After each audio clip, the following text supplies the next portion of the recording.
raadiyoo sagalee walabummaa Oromiyaati. Raadiyoon sagalee walabummaa Oromiyaa karaa marsariitii independent oromia.org torbanitti yeroo lama kan isiniif dhiyaatu amma jalqaba. Raadiyoon sagalee walabummaa Oromiyaa akeeka qabsoo kan saba Oromoo bilisaaf biyya Oromoo walab sirna dimokiraasii faqaan bulu deebisanii gadi dhaabuuf godhamu deeggara. Akeeka qabsoo kana babal'isuufis hojjeta. Birmadummaan Oromoo dafqa dhiigaaf lafee ilmaan Oromoon dhugooma jedhee amana. Dhaggeeffattoota isaas wareegama qaalii kanaaf kakaasuuf carraaqa. Kun raadiyoo sagalee walabummaa Oromiyaati.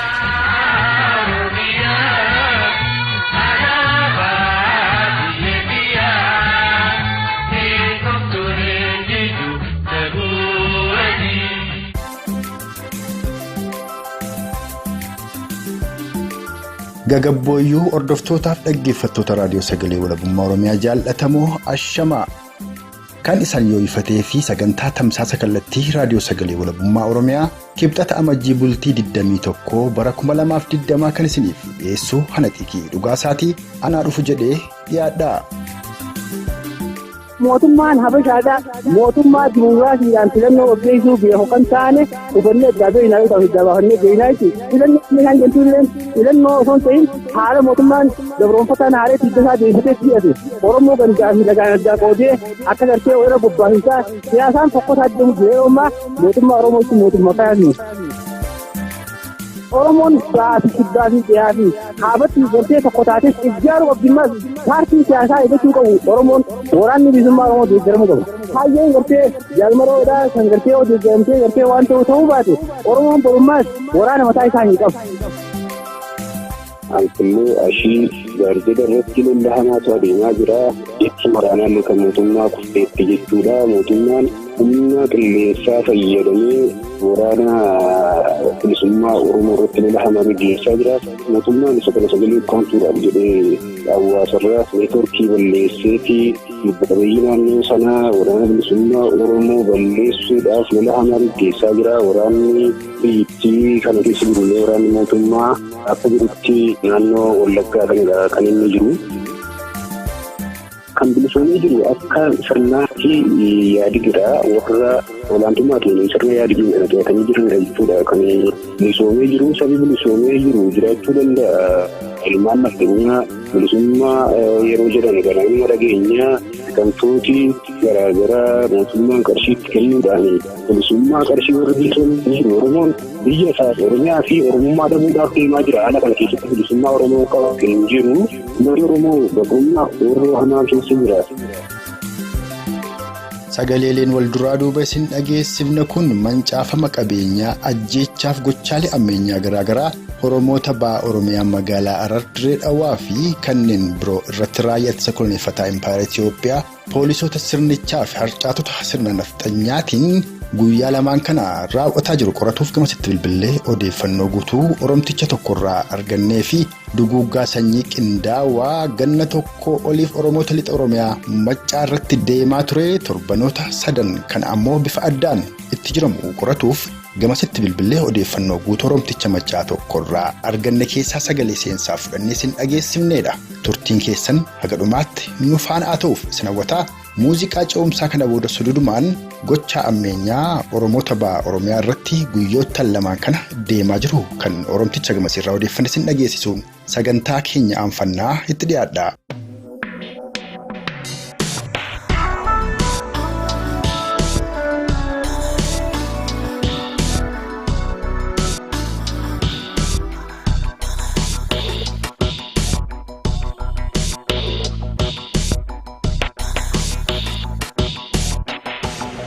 Kaleessa magaalaa Hararitti tarkaanfii amaala kan uummata Oromoo irratti raayyaa ittisaa poolisii akkasumas abashootaan fudhatame magaalaa Dirree Dhawaattis akkasuma magaalota ba'aa Oromiyaa garaagaraa keessatti rakkoo wal fakkaataatu ture. Mee maaltu ta'e guyyaa kaleessaa kana waan quba qabdu uummata Oromoof ibsi. Wanni kalee egaa waan baay'eedha. Kalee osoo hin ta'in biroo dheengaddate egaa dheengadda alaabaa samiilee karaarra faawwanni daawwan godhaa turanii jarri abashaadhaa. Hayyee. Achirraa egaa alaabaan tuni askeetti dhaabbachuun qabdu waan jettu baay'ee tuni gartee dhiibbaa taasisaa ture ijoolleen. Hayyee. Alaabaa kan facaasanii turanii biyyatti agartee fakkaataa beektaa. Argee. Akkasitti achirraa eegaltee achirraa haatee diyoonii ture yeroo sana. Hayyee. Achirraa yeroo kasee booda ijoolleen tarkaanfii hottee isaanis aarishee turte. Hara yeroo yommuu baay'ee booda halee eegartee uummanni Oromoo gaagalee booda eegartee poolisiin qindoontee wajjin tarkaanfii isaan fudhatu. Haaya. Tarkaanfii isaan fudhatan waajjira kaafaa olaata godina Harargee ba'aa magaalaa irra jirtu jechuudha. Achirratti tarkaanfii fudhatanii ammas holleejii riftibaalii haajii kuutiyyaa sana caccabsanii turanii amma gaawwanni jiru waan baay'eedha garuu waan taa'ee isaanii ittiin jabduun jirtu. Hayyee. Halee osoo hin ta'in argadde jechuudha. Odeessa gaazexeessaan miidiyaa warra musliimaa kana haamaa raadiyoo warra musliimaa karaa ijaa haamaa kana. Haaya. Galtee midhaan harka irraa ja'a sagalitti waa meeshaa isaa fudhatee biyya ture. Innis gaazexaa fi waan akka jirus beekee osoo deemaa jiru naannoo masjiida guddaa raaffinaa fi gadi haa jedhu nama lamaati habashaadhaa dhaabnaan jenne afaan amaraatiin. Haaya. Jalajee deemee jedhu sibiilii qaba dhufanii na qabanii. Na qaban sirraa inni qoladde maali jeetiin sirraa wanna jee ture osoo naaf isaa wal jiruuti nuti poolisiidha waraqaa eenyummaa ta'eef naan jenne. Hayyee. Isinuu poolisii ta'uu keessan sibiilii qabdanii waraqaa eenyummaa fidaa hin jenne. Haaya. Osoo kana waliin jiranii poolisii makiinaa guutuu jira tolbaati. Hayyee. Yeroo tolbaati jarri maali jedhanii waliin qabanii isaan itti baa'u. Haaya. Kana poolisoota keessa nama beeku jira miti agartee raadiyoon miidiyaa Hamiltanii inni isaan hojjetu. Hayyee. Akkasitti qabanii waliin bakka itti hidhan geessanii achi biyya geessan giyyee qoratan jarri maal jeeseete. Hayyee. Waan kana beektaa icciitii qabaafii fi haasee waan kana balleessee gartee icciitii jirtu akka sanii addaa hafadhee jira. Hayyee mi'aa oofi. Icciitiin achi keessa jirtu waannaa ture waan gartee jarri kun giyyee qoratan eegisirraa dhuftan itti poolisii gubbaan jedhii tolii mire. Hayyee. Giyyee gartee bakka hidhaa kan geessanii qoratan booda tokko waan Adaamaa jiru tokko Finfinnee jiru. Finfinnee fi Adaamaarraa ergamanii gartee bakka san dhufuu isaaniitu addaa beeku. Hayyee. Paartiin addunyaa gartee ergamanii. Warri haala itti yoo hin jiru warreen akkanaa kana jiratan maqaa isaaniillee dabaasee deebisuu himuu hin dandeenye. Hayyee sun bareedaa sanii sitti deebi'ee nuus odeeffatuu hin danda'a garuu gaaffii ani qabu baatiidhuma 6-7 dura mootummaan kun mootummaa Oromootii qabsoon bilisummaa Oromoos injifannoon goolabamteetti jedhaa turan namoonni hedduun Oromoos akkasittiin sobaadha turanii garuu qabsoon bilisummaa Oromoo isaan injifannoon goolabamte jedhan kun kanaan nu dhufe. Mootummaan isaan mootummaa Oromooti jedhan suni silaa mootummaa kammii akkamitti hubattee turteeti. Qabsoon bilisummaa Oromoodhaan injifannoon goolabamtee isaan jedhanoo silaa osoo Oromoon bilisoome kunarra hin mudata ture mee kanarraa yaada kennuu qoodi. Waan ajaa'ibasitti ani dhugaa dubbachuudhaaf gartee waan kana akka gartee qabsoon kan hin bilisoomin yeroo takkaffaa irratti mootummaa kana deeggarreen turre yeroo gartee haala ammaa ta'an keessaa. Hayyee. Yeroo san keessatti gartee yeroo wallagga gara kumaantigoon sun labsamtu. Nurratti illee waan isa labsamee adiillee hidhameen ture. Hayyee. Booda sagalee illee asii kan Baqqalaa Garbaatti nama dhiiroo godhee mootummaa Oromoo jettanii ammee ta'uu kanumaa dhiibbaa bu'aa sadii beekaa. Hayyee. Achirraa ka'ee akka gartee mootummaa Oromoo ta'in hawaasni gartee halee ishee gartee shiroo irra qopheessanii to'an gartee gantaa addaa gartee shanee hojjetanii shanee hundi nuyi taasisu shanee gumii shanee sabaati malee shanee waan jedhanii bilisuu bahe. Egaa duuba guyyaa san kan bilisoomtanii qabsoon xumuramtee galaa taa'edhe hadda dureedhaan amma namoota maqaa dhooftu tokko Baqqalaa Garbaa ammallee Johaar Mahaammad itti deebise warra kanatu bilisoomtanii ooboollee kan hiikkachiisee galchuuf tattaafate warruma kana warri harka lafa jalaan Abiyyiif Lammaa waliin dalagaa ture warruma kana har'a immoo deebisanii mootummaan kun mootummaa Oromoo miti dogoggorree warri jedhan warruma kana haa ta'u yeroo Oromoon dhumu yeroo Oromoon gubatu yeroo qabeenya Oromoo barbadaa'u Oromoodhaan walii dirmadhuu hin jedhan amma immoo duula filannoof deemu meeshaa kana irratti maal jetta? Mootummaan Habashaadhaa mootummaa dimokiraasiidhaan filannoo obdeessuu beeku kan taane hubannee addaa beeynaa yoo ta'u addaa baafannee beeynaa jechuudha. Filannoo kan jentuun filannoo osoo hin ta'in haala mootummaan gabroonfataan haalee tiddasaa deebisee hidhate Oromoo gandaa fi lagaan addaa qoodee akka gartee weerara bobbaasaa siyaasaan fokkotaa deemu jira yeroo ammaa mootummaa Oromootti mootummaa kaasne. Oromoon magaalaa Dirree Dhawaadhaa fi naannoo sanii yeroo dheeraaf dhumaa turte kan lixa Oromiyaa Maccaa Wallaggaa Afraniif Gujiif Booranaa immoo adda iyyuuti. Dhiyeenya kana Oromoonni ba'a Oromiyaa Harargeedhaa magaalota adda addaa keessatti waa'ee koomaandii poostii Wallaggaaf Gujii kana barattoota Oromoo irratti miidhaa qaqqabaa jiru mormitaniitu hiriira ba'uu jalqabdan. Silaati akka paartii siyaasaatti jaarmiyaa siyaasaatti yeroo Oromoon Oromoof sagalee ta'uu jalqabu kana isaan deeggaranii Oromoof dammaqsanii warra Oromoo obbaasaa jiru seeratti dhiyeessuu malan moo yeroo Oromoon walii dirmachuu jalqabutti akka Oromoon walii hin dirmannee fi dorgommii yookaan ammoo paartii ofiidhaa beeksifatuudhaaf deemuu sanatu haqa ture kun akka Oromoon walii hin dirmannee fi qalbii uummataa hiruuf shira deemaa jiruun fakkaatu akkamitti garte waan kana. Afanfaajii uumuu jira afanfaajii jechuudha uummata Oromoo dhamaasee ammallee uummata Oromoo dabree isaan mataa isaanii akka gartee nyaadhaman taasisaa deemuu deemu ni qonnee ta'e malee waan gartee siyaasaa gaskeetti uummata Oromoo filannoo baatii maalee tan oolcha filannoo tunisoo baatanii gartee burjaajii uummata Oromoo akka gartee waliin dirmanne habashaan sirna miidhagdee warra hojii qophaa'ee gartee siyaasa kana hubatee nuti gartuu akka gartee bahaatti waan godhu jiru qabna akka bahaatti gartee dirmannaallee hedduu godhu jirra garuu paartuma tanaa gumuu ta'u jiraa'u. Haa amma meeluma lolti. Dhaamsa attamii qabdu maaltu falaa jettamee Oromoo fi haala amtuu kana keessatti. Oromoon baasii kibbaa fi dhiyaa fi kaabatti gartee tokko taatee ijaaru qabdimmaas. Hayyee. Waan hin dabarsu. Waraanni bilisummaa Oromoo deeggaramuu qaba. Kaayyeen gartee jaalmaroodhaa kan gartee deeggaramtee gartee waan ta'uu baate Oromoon borummaas waraana mataa isaa hin qabu. Hayyee. Paartiin siyaasaa eeggachuu qabu. Oromoon ifiifuu siyaasaa ni beeka ture paartii kana caaleetu argamee jiraa'u. Paartiin siyaasaa ammoo Oromoo irraa yoo barte malee. Oromoo siyaasaa barsiisuu hin dandeenye fakkaata. Kanaafuu kanarratti.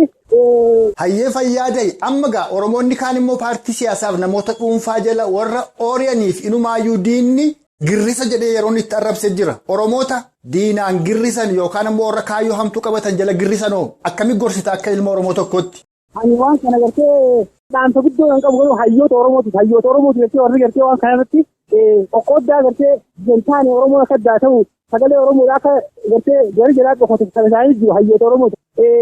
Qabsoo bilisummaa Oromoo filannoo qofaan osoo hin ta'in yoo filannoon tarii dabartee filannoon isaan barbaadatu hin ta'inoo hayyoonni Oromoo maaltu ta'uu qabaa akka hawaan jiruullee lafa haa qabatu. Dhugaalumatti gaa dhaamsaaf yaada keef galatoonfataa kanarraa armarratti obbaaseen fuulduratti deebi'ee odeeffadha. Oromticha ba'aa Oromiyaadhaa Harar ulfaadhu. Ayileen baay'ee hin gaafatan carraa kana laachifatu. Haala amtuu ajjechaa suukanneessaa barbadeensa qabeenyaaf gochaalee ammeenyaa garaagaraa loltoota poolisootaa fi harcaatota sirna nafxanyaa mootummaa Impaayera Itiyoophiyaa yeroo ammaatti Koloneel Abiyyiin durfamaniin ijaaramanii jiraniin Oromoota ba'aa Oromiyaa magaalaa Dirree Dhawaa Harariif kanneen biroo irratti fudhatame ilaalchifnee odeeffannoon argannee sin dhageessifne kan amma Oromticha ammaarraa dhageessan kana fakkaata. Odeeffannoo Oromticha kanarraa argannettis dabalataan tarkaanfii guyyaa lamaan kana magaalaa Dirree Dhawaa keessatti harcaatotni sirna nafxanyaa fi raayyaan akkasumas poolisoonni Koloneel Abiyyi fudhataniin konkolaataan Oromoota magaalaa Dirree Dhawaaf naannoo sanii lakkoofsaan ja'a ol ta'an gubachuu Oromoonni lama ajjeefamuu magaalaa Harar keessatti ammoo gamooleen Oromoo gurguddoon ja'a kan waajjirri OMN fi waajjirri jaarmiyaa KFO irratti argaman dabalatee dhagaaf meeshaalee kabroodhaan burkuteeffamuu manni kabraanis gubatuu Oromoonni tarkaanfii daboo nafxanyootaa fi raayyaaf poolisoota Koloneel Abiyyiin irratti fudhatameen miidhamanis mana yaalaatti kan argaman ta'uu odeeffanneerra. Yeroo qaamonni ijaaraman kun Oromoota magaalaa Dirree Dhawaa Harar irratti tarkaanfii fudhatan raayyaan ittisa koloneeffataa Impaayera Itiyoophiyaa fi poolisoonni ammoo alaabaa miilikii konkolaataa ofii irratti hidhatanii abashoota kana ordofaa Oromoo irratti tarkaanfii fudhataa akka turan ta'uu isaanii odeeffanneerra. Kun immoo kan inni mul'isu qaamota garee badiidhaa Oromoo irratti bobba'an kana ajajus poolisootaa fi loltoota gamasiis kan bobbaasaa jiru qaama mootummaa federaalaa yookaan Koloneel Abiyyiin gamasitti bobbaafaman ta'uuf ragaa guddaa ta'uudha. Odeeffannoo biroon gama garaagaraan argannes kan inni mul'isu. Qaamota qabsoo bilisummaa Oromoo gufachiisuuf shira garaagaraa shiraa osoo Oromoon gabroomee jiru bilisoomte jechaa turan jala yaa'uudhaan diinaan girrisa jedhamnee arrabsamuu irraa kaayyoo qabsoo bilisummaa Oromoo ganamaadhaa qajeelaa bilisummaa Oromoo walabummaa Oromiyaaf mootummaa birmadoo Oromoof Oromiyaa dhaabbatuudhaaf qabsaa'uu qofti furmaata waaraa akka argamsiisuu danda'u Oromtichi kun dubbateera. Egaa kana jennee amma immoo gara lixa Oromiyaa Maccaatti sin deebifna. Haala Oromoon lixa Oromiyaa Maccaadhaa torbanoota 3 darban kana keessa jiran odeeffannee sin dhageessaa akka turre guyyoottan 2 fi 3 kana immoo maal keessa jiru Oromoonni Maccaa ka jedhu qoratuu fi Oromticha Maccaa tokkoof bilbilee odeeffannoo arganne isin dhageessifnaa itti dhiyaadhaa.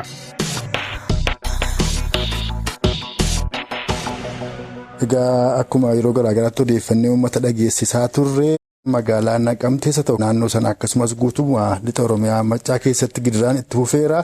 Keessumaa Oromoota konyaa Qellem Wallaggaa fi Wallagga lixaa irraati ol deemanii ajjeesuu hidhuu fi achi buutee dhabamsiisuun itti fufeeraa kan jedhutu jira. Mee maal keessa jirtu torbee kana? Haalli adeemaa jiru haala ulfaataadha.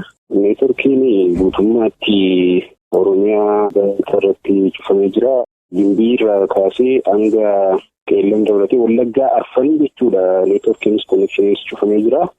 Magaalota akka Amboo Holataa irraa kaasee hanga Naqamteetti immoo neetworkiin magaalaa irra selekte'ee jira. Konekshiiniin cufamee jira jechuudha. Egaa haalli adeemaa jiru haala ulfaataadha. Uummati sagaleen isaa ukkaanfamee rakkoolee ulfaatoodha kan adeemaa jiru. Isa kana egaa mootummaan itti yaadeeti qaamonni garaagaraa yeroo garaagaraatti gaggaafatamanii qaamonni mootummaa jechuudha. Guramuu konekshinii fi neetworkii fi deebii kan kenneen jiru haalli adeemaa jiru haala ulfaataadha. Waraanatu gaggeeffamaa jira jechuudha Oromiyaa gala lixaa irratti. Erga humna addaa poolisii Oromiyaadhaan bobbaasanii lafoof xiyyaaraan egaa lolli hamaatu deemaa jira odeeffannee dhageessisaa turre. Isa kana keessatti mee amma qabatamaa eessa jedhama kan lolli kun jiru dabalataan ammoo waraana bilisummaa Oromootu injifannoo galmeessaa jira kan jedhamus jira. Meessa kana maal quba qabda? Ulfaatu egaa amma Wallaggaa baatee jira odeessi kallattii garaagaraatiin inuma nuga'aa namooti gara Qellem irraas Najjoo irraas Mandiiraas Bilisoo Ayirarraas imalaa fi yaa'ii gaalas gurguramanuu fi odeessu. Lolli adeemaa jira sirriima Anfilloo Ashii Gaarjeda irratti lolla hamaatu adeemaa jira. Jechi waraanaallee kan mootummaa kufteetti jechuudha. Mootummaan humna qilleensaa fayyadamee waraana bilisummaa Oromoo irratti lola hamaa gaggeessaa jira. Mootummaan isa kana sagalee ukkaamsuudhaaf jedhee hawaasarra neetworkii balleesseeti lubbu-qabeeyyii naannoo sanaa waraana bilisummaa Oromoo balleessuudhaaf lola hamaa gaggeessaa jira. Waraanni biyyattii kana keessa jirullee waraanni mootummaa akka jirutti naannoo Wallaggaa kanadha kan inni jiru. Kana keessatti egaa irra guddeessaan kan miidhamaa jiru uummata nagaa ta'uudha kan odeeffachaa jiru. Waraanni mootummaallee hedduun dhumaa akka jiru. Eenyuma kana humni addaa leenjii fudhatee gara lixa Oromiyaatti bobbaafamee irra guddeessaan dhumaatii hamaaf saaxilamaa jiraachuusa.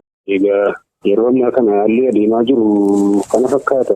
Tole egaa ulfaadhunni kun akkuma jirutti ta'ee egaa kan guyyaa lamaan kana dhaga'amaa jiru ba'a Oromiyaa magaalaa Harar Dirree Dhawaa fi magaalota ba'a Oromiyaa baay'ee keessatti akkasumas gara Konyaa Arsii keessattis Arbaa Guugguu dabalatee magaalota muraasa keessatti tarkaanfii hamaatu uummata Oromoo irratti fudhatamaa jira. Kan kana fudhatu immoo garee nafxanyootaa fi raayyaa ittisaa biyyaa baanan kanaa fi poolisiidhuma mootummaa Koloneel Abiyyi ta'uusaati. Gama biraatiin duula filannoo gaggeessaa jiru jaarmiyoonni muraasni silaa yeroo Oromoota lixa Oromiyaa Maccaaf Konyaa Gujiif Booranaaf akkasumas ajjeechaa bifa garaagaraan deemaa jiruu fi sagalee ta'anii uummata sagalee taasisuun yeroo irraa eegamutti warri kun yeroo uummanni iyyuu walii dirmachuu jalqabutti duula filannoo eegaluun isaanii dabalataan ammoo warra amma duula filannoo gaggeessaa jiran kana keessa irra jireessaan Oromoon bilisoomeera qabsoon bilisummaa Oromoo injifannoon goolabameera barbaachisummaa waraana bilisummaa Oromoo amma booda hin jiru warra jechaa turanii fi qabxiilee biroo sorra kaasaa turanidha. Isa kanarratti mee yaada qabdu nuu kenniitii marii keenya hin xumurraa.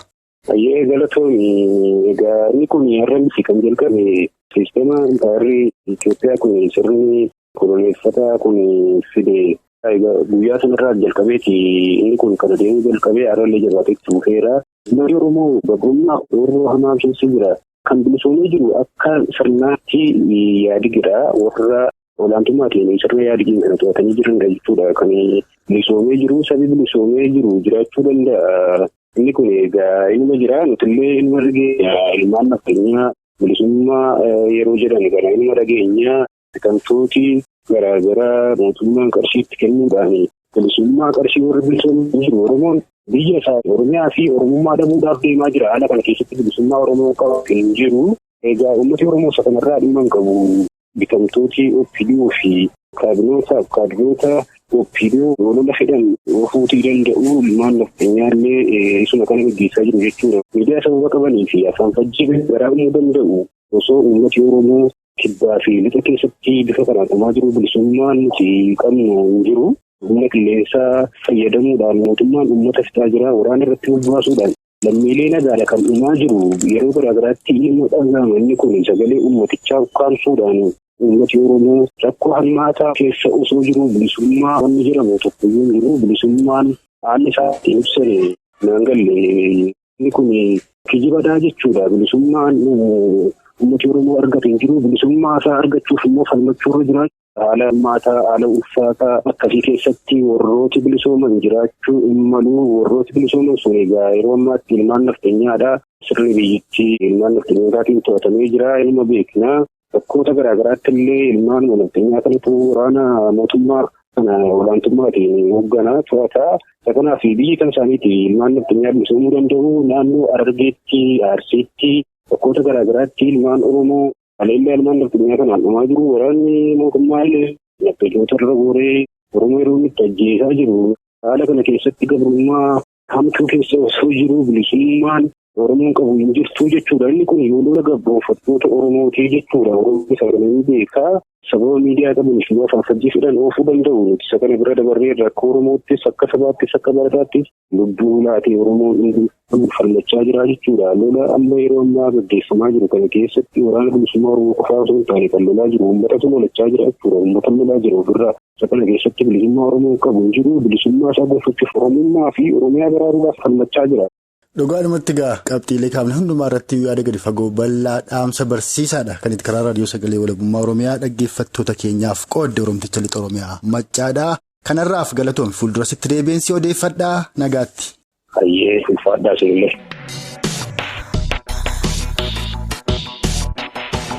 Hordoftootaaf dhaggeeffattoota raadiyoo sagalee walabummaa Oromiyaa jaallatamu kan amma isin dhageessifne kun ammoo duguuggaa sanyii qindaawaa lafoo fi xayyaaraan Oromoota Lixa Oromiyaa Maccaa irratti mootummaa kunuunfataa Impaayera Itiyoophiyaa Koloneel Abiyyiin raawwatamaa tureef raawwatamaa jiru. Odeeffatuuf gara Oromticha Maccaa tokkotti bilbilee odeeffannoo argannee isin dhageessifneedha. Akkuma afaan Oromtichaa irraa dhageessan tajaajilli neetwoorkii bilbilaaf intarneetaadhaa kan torban 3 dura Oromoota Maccaa irraa murame ammas kan hin deebiin ta'uu kan kaase Oromtichi Maccaa kun duulli lafoo fi xiyyaaraan mootummaan Koloneel Abiyyi Oromoota Lixa Oromiyaa Maccaa fi waraana bilisummaa Oromoo wooboo akkasumas bosonaaf bineeldota bosonaa Lixa Oromiyaa keessa jiran irratti tarkaanfii ammeenyaadhaa fudhatu sanas itti fufee kan jiru ta'uu isaati.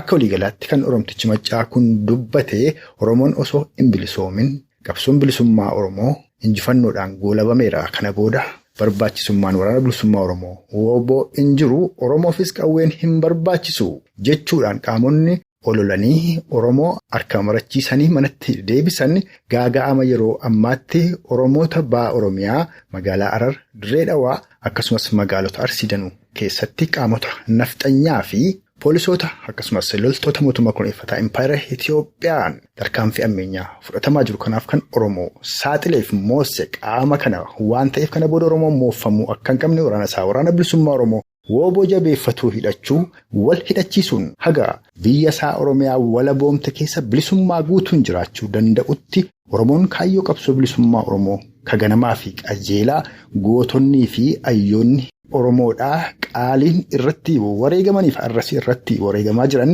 bilisummaa Oromoo walabummaa Oromiyaa fi mootummaa birmaduu Oromoof Oromiyaa dhaabbatuuf falmaa keenya ittaafuuf nuuka jedhe Oromtichi Maccaadhaa. Nus dhaamsuma Oromticha Lixa Oromiyaa Maccaa fi Oromticha ba'a Oromiyaadhaa jabeessuudhaan waraana keenya waraana bilisummaa Oromoo bu'aa jabeeffannu haa hidhannu wal haa hidhachiifnu shira gantootaa fi hattootaan osoo hin burjaajofne qabsoo keenya ittaafufnu dhaammataa sagantaa keenya guyyaa irraa irratti kan obbaafnu ana xiiqii dhugaasaaf gulaalaa suur sagalee immoo Abuu Baatii humaan nama borii ni tolchinna.